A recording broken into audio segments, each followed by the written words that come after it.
Berakit-rakit ke hulu,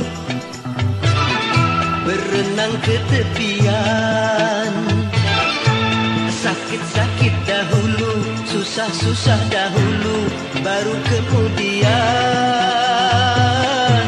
bersenang-senang. Pahit rasanya empedu, manis rasanya gula. Bekerjalah dahulu, berjuanglah dahulu, baru kemudian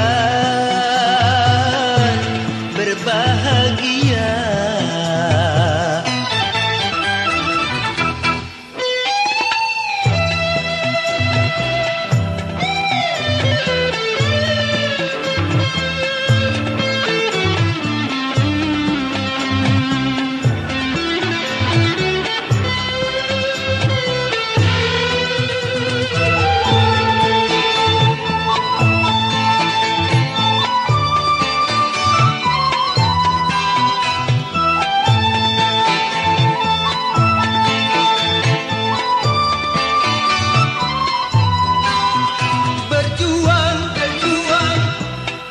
Berjuang sekuat tenaga, tetapi jangan lupa perjuangan harus pula disertai doa.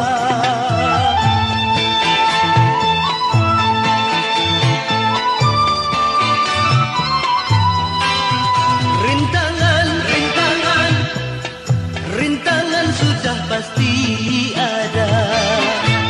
Hadapilah semua dengan tabah, juga dengan kebesaran jiwa. Pahit rasanya empedu, manis rasanya gula.